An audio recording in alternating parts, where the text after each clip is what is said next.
Today I'm doing the 1-year review of this hog panel fence.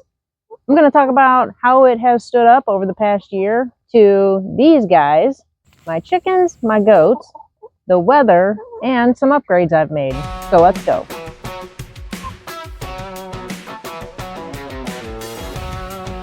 Alright, so first let's talk about how it's held up for the weather. And has it rusted? Has it sagged? Just any weather environmental type items that I've seen with this fence. Overall, I think it's done really well, and the animals have treated it pretty rough. I don't know if you could just see them. They just kind of come in and out. If I leave the door open like that, they slam it open really anytime they want when I'm out here. The weather items are very minimal, and it's been super easy to take care of. I think the only issues would be some mine at the very top of the T-posts. If that kind of thing bothers you, then this is not the type of fence for you. I think overall it looks really good. One of the things I did was pull a line to try and keep the fence as straight as I could. And I think it's kept its line pretty well.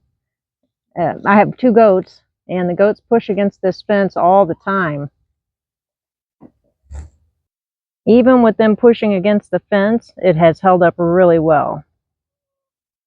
Coco, don't eat that. No, that's not for goats. Don't eat that. Don't eat that, Coco. No. Good girl. Good girl. The top rail on these hog panels are very stiff, and we've had some limbs fall on the top rail, but I've not had to replace any hog panels. These are very firm. The gauge is pretty thick, and if a limb falls on top, it has not dented or broken any of these hog panels. The very top of these hog panels, you can see there is a little bit of rusting. I can zoom in and focus on that. You can see just a little bit of rusting there at the very top. That does not bother me, but again, if something like that irritates you, then you probably don't want a metal fence. There are 2 main ways I've secured the hog panels to the T-post, or rather just secured the fence in general. One is securing the hog panel to the T-post, and I've got these T-post clips here, and they are still very tight and secure. That keeps the hog panel on the T-post really firm. And the other way I've secured it is using these hog clips. That secures the chicken wire to the hog panel. And that works really well. You're going to find different sizes of these hog clips, different gauges, and you're just going to have to get the best one that will wrap around both the chicken wire and the hog panel. Some work better than others, and you're going to need a lot of them. You may think a couple hundred would be okay, but I'm telling you, you're going to need 1,000, because when you have goats and chickens, you need to secure the chicken wire to the hog panel in a lot of places to make sure it doesn't get loose. When we're talking about the weather and how it's withstanded, I also want to talk about joining the 2 panels together. And this also would cover the durability of the structural integrity of the fence as well. But you see, when the fence comes together, I've joined the panels here with overlapping the 2 hog panels. Hopefully you can see that where they overlap. And I've used a couple of different techniques along the fence.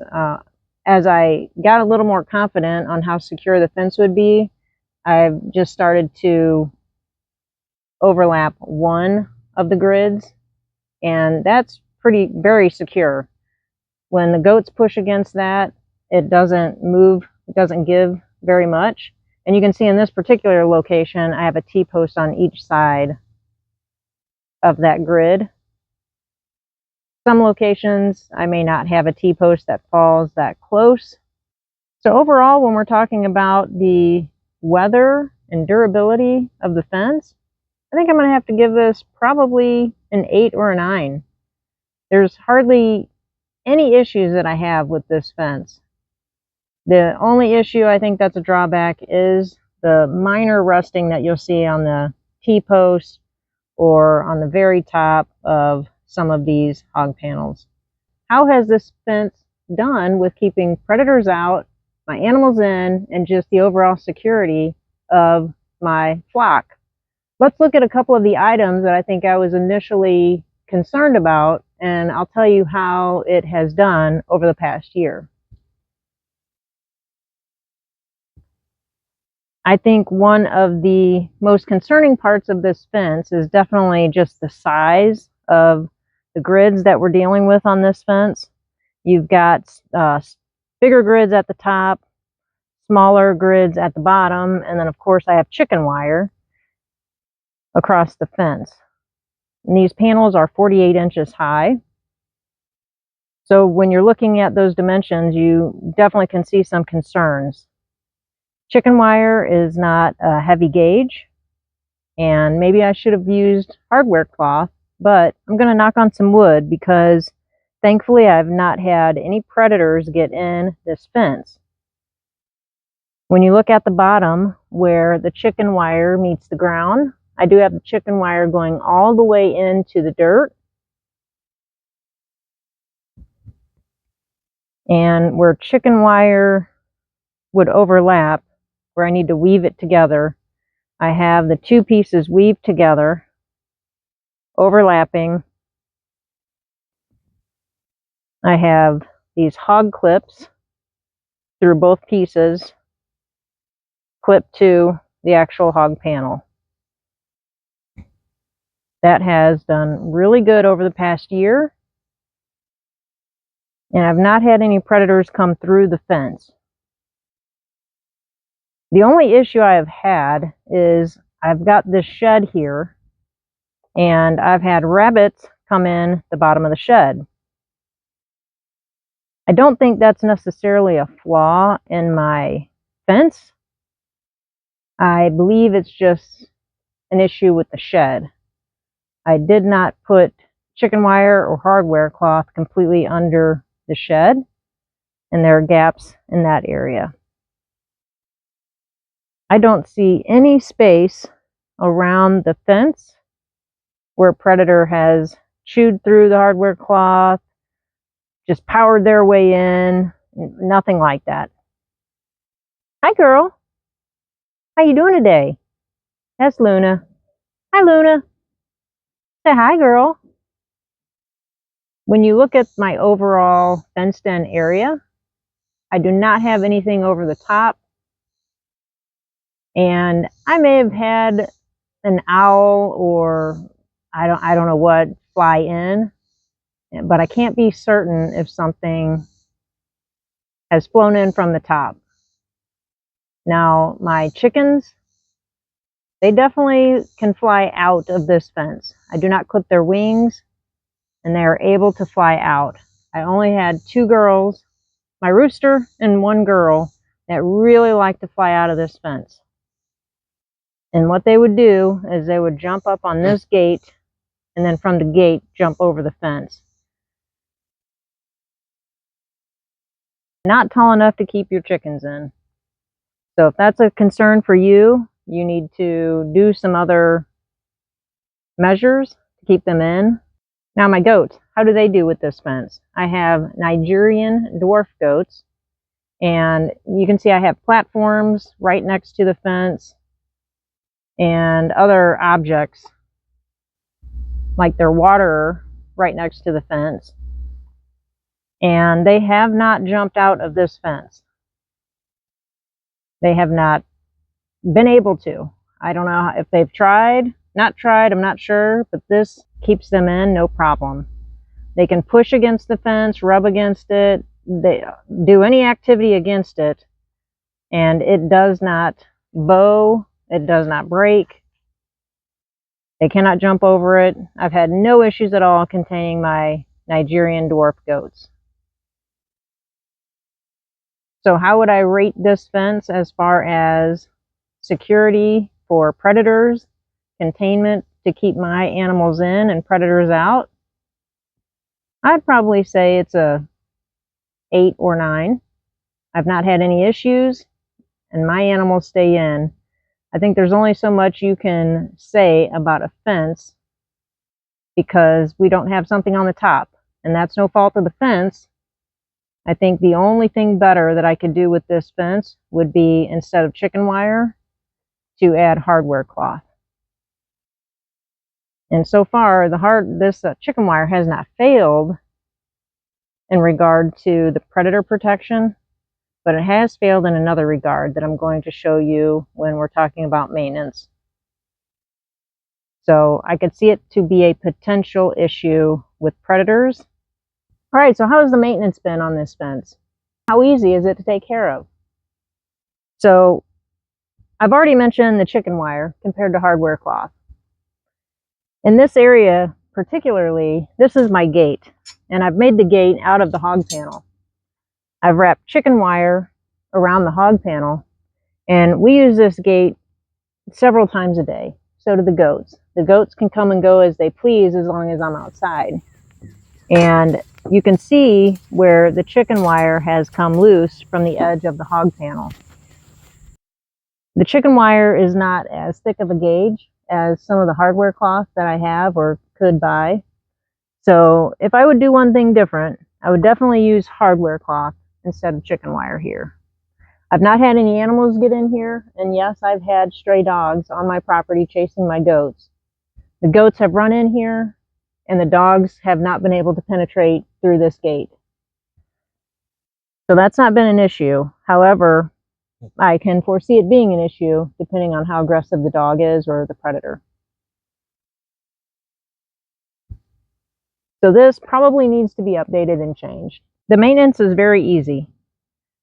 The biggest part that I need to worry about is making sure that this type of issue doesn't keep happening, which is the chicken wire attaching to the hog panel. And the only place that that happens is here at the gate, where we are handling it multiple times a day.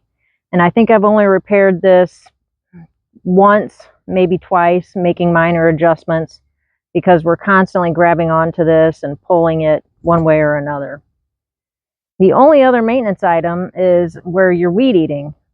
How does a weed eater do with the chicken wire and the hog panel where it meets the ground? And the answer is, so far so good.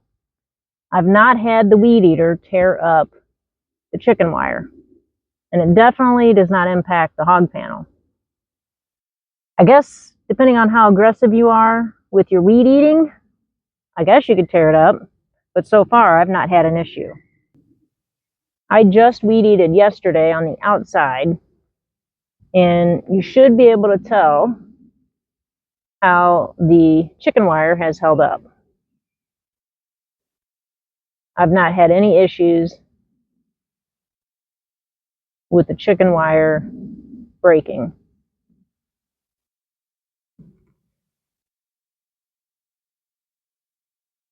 Another area that I'd like to address is the corners.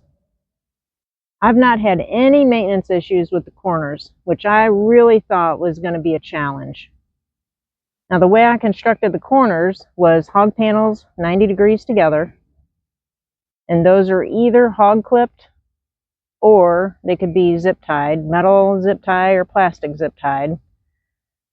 Depends on how close your hog panels are together, which method you're able to use. On this corner, I was able to get them pretty close, and I was able to use a hog clip. But some of the corners don't fit so tight, and you have to use a zip tie. Once you get that together, on the inside, just like I did the entire fence, I ran chicken wire, and that chicken wire gets clipped to the hog panel. And these corners have held up really well over the year. And again, with having goats, you would wonder how it would hold up because they're constantly pushing against the corner. These corners are really sturdy, and there's no sway or bend, and they do not push outward at all. They've held up really well.